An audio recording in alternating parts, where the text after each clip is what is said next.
Hola compañeros, yo les voy a hablar sobre el libro de la noche de Tlatelolco, escrito por Elena Garro. Este libro me pareció muy interesante y me gustó mucho, sinceramente, sobre todo por el tema que aborda, que es la matanza del 2 de octubre de 1968, que sucedió en la Ciudad de México en la Plaza de las Tres Culturas. Ah, para los que no estén relacionados con este tema, les platico un poco. Fue la matanza que sucedió hacia los jóvenes, hacia los estudiantes, maestros y también familiares que apoyaban o gente de la comunidad que apoyaba a los jóvenes con lo que pedía, más bien le exigía al gobierno en su derecho. Claramente el gobierno en ese entonces no aceptó y una forma para quitarse encima a los estudiantes porque México estaba a la boca de todo el mundo o al ojo era matándolos.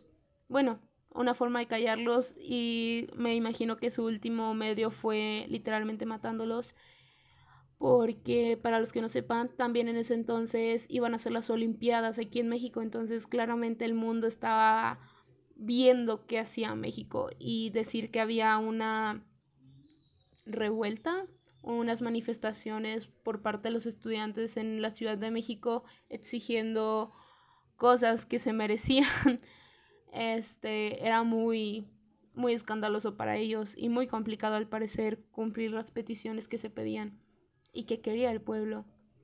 Claramente en su momento el gobierno quiso hablar con los líderes de este movimiento, pero ellos se negaron a hacerlo en privado, por así decirlo. Querían que toda la plática o los acuerdos que se llegaran con el gobierno fueran públicos para así no caer en la corrupción que en nuestro país hay. Claramente el gobierno jamás aceptó eso, quería verlos en privado, quería hablar con ellos, pero no aceptaron. Um, ¿Qué más le podría decir? Bueno, ya entrando en el tema del libro, es muy interesante ver, ver cómo la escritora logró plasmar todo lo que engloba porque son son testimonios de antes, de cómo se fue desarrollando el movimiento, de los jóvenes que se iban reuniendo, de cómo hacían brigadas para atraer a más jóvenes y a más personas que conocieran el movimiento, los 6 puntos que exigían, cómo querían justicia y pedirle al gobierno, la forma en la que distintas universidades y carreras se unían a sí mismas para luchar por una misma causa. Y reúne todo eso Poliatowska en este libro, antes, durante y después de la matanza, lo reúne y es muy interesante porque habla sobre cómo las personas de teatro, los jóvenes de la carrera de teatro, hacían obras literalmente o actuaciones para que la gente se pudiera enterar cómo iban a camiones, cómo iban a mercados, cómo se ocultaban o se tenían que cuidar de los granaderos, que así les dicen a los policías de ese entonces, ajá, que los capturaban, los golpeaban y los llevaban a la cárcel. En esa parte también se me hace muy interesante porque llega a escribir un testimonio de un joven que dice que hablaron con granaderos y ellos mismos decían que cuando empezó a pasar todo eso hubo muchísimos que quisieron renunciar porque apoyaban a los jóvenes. Claramente se veía la injusticia en el país y ellos estaban de acuerdo con los jóvenes, pero al mismo tiempo el gobierno les ofreció más dinero para quedarse en sus puestos y no renunciar y todavía el convencimiento fue que por cada joven que llevaran a la cárcel golpeado, les daban 30 pesos más. Acuérdense que en 1968 era buen dinero 30 pesos, ¿ok? Entonces se ve que el pueblo está con los jóvenes, pero claramente sigue existiendo corrupción y a lo mejor si no lo vemos como corrupción, simplemente sigue habiendo personas que quieren valorar su trabajo y que desgraciadamente no puedes expresar tu opinión sobre algo sin que te veas afectado, porque también hablan de personas que perdieron su trabajo por estar de parte de los jóvenes, y pues ahora sí que no tenían que llevar un pan a la mesa a sus casas, y es triste eso, como querer cambiar el país, o como estos jóvenes quisieron cambiar el país y no pudieron, los mataron. Fue un asesinato en serie. Además, se ve como los papás apoyan muchísimo a los jóvenes. Claramente hay los dos bandos, los padres que apoyan y los padres que dicen que claramente es para hacer relajo, que no se debe de, que los estudiantes ya no van a estudiar, pero también se ve la opinión de los jóvenes y dicen que es un movimiento suyo. Hay jóvenes de todo tipo, comentan que incluso no compartían las mismas ideologías, pero que eso estaba bien, que los unía la lucha.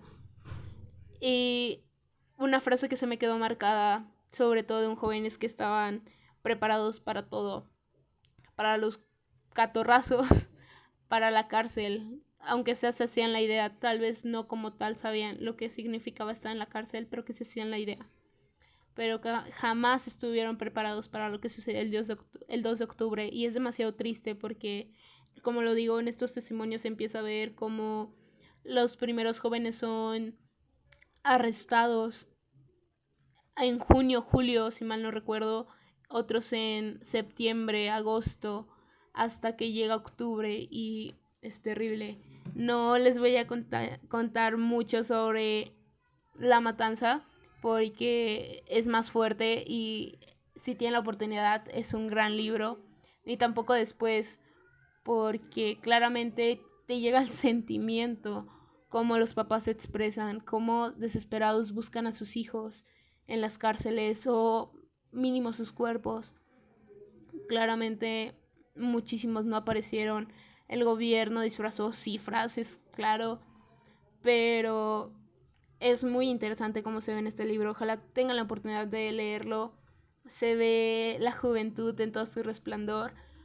Los que digan que los tiempos cambian, desde el 68 dicen que las mamás se quejan por lo corto de las faldas y los problemas con los jóvenes. Entonces, desde mi punto de vista, en ese entonces había más valentía que ahorita, sinceramente. También está el lado de que mandaban a los jóvenes a literalmente como puercos al matadero. Es una frase hasta cierto punto que se podría decir, porque decían que cómo era posible que pusieran al frente a los jóvenes sabiendo que son manipulables, cuando podrían sacar los dirigentes adelante sus propios proyectos de otra forma. Pero hasta cierto punto hicieron ruido. En México hicieron mucho ruido para poder liberar a los presos políticos. Desgraciadamente muchos no salieron, pero es parte de nuestra historia y está muy interesante. Algunos datos del libro son que pude notar es que González de Alba fue una de las personas que más fue mencionado en el libro, por lo menos sus testimonios. Él estuvo en la cárcel y estuvo platicando parte de su vivencia en ella. Claramente en 1990 se corrigió el libro de La Noche de Tlatelolco porque estaba la exigencia de que Elena no había estado en la cárcel. Pudo haberlo vivido y contemplado, pero no estuvo en la cárcel ni vivió tantas experiencias como otros. Metieron demanda y sí le ganaron más bien a la escritora Elena, por ende tuvo que modificar su libro y salió más testimonio de González de Alba porque él fue el que puso la demanda. Fue publicado en 1971. Aquí en México los temas que aborda claramente es el movimiento del 68 por parte de los jóvenes, la masacre de Tlatelolco y el terrorismo que se vivió en el Estado de México. Es una crónica periodística por parte de Elena Poniatowska y fue el tipo de narración es circular porque a pesar de que va llevando un ciclo, se va saltando unas cuantas fechas, a veces es un poquito más adelante, otras veces se regresa, entonces es circular, va brincando en las fechas. La narración es en primera persona porque se van juntando los distintos testimonios de las personas y mi conclusión sería que es muy importante conocer la historia de nuestro país, sobre todo algo tan impactante de los jóvenes. A lo que yo sé, todavía el 2 de octubre se sigue conmemorando a aquellos jóvenes que dieron la vida por su país y que se hiciera justicia. Desgraciadamente no se llegó a la justicia que quisieran. De hecho, costó la vida de muchos de los jóvenes que tenían lo más seguro un futuro muy brillante, y es muy triste cómo les fueron apagando, aunque claramente después del 2 de octubre todavía hubo muchos con esperanza y queriendo salir adelante. Ya no era lo mismo después de ver a tus amigos muertos, a tus familiares, o el miedo de cómo eran capturados. No puede volver a ser lo mismo, definitivamente no. Y México quedó herido desde esa vez, estoy muy segura, porque se sigue viendo. Pero lo que también es muy cierto y comentan en el libro es que la sociedad no sabe el gran impacto y la gran fuerza que tiene. No es capaz de saberlo porque, porque no se anima a levantarse, a exigirlo, a exigir al gobierno que nos dé lo que nos pertenece. Espero que les haya gustado y hasta aquí mi reporte.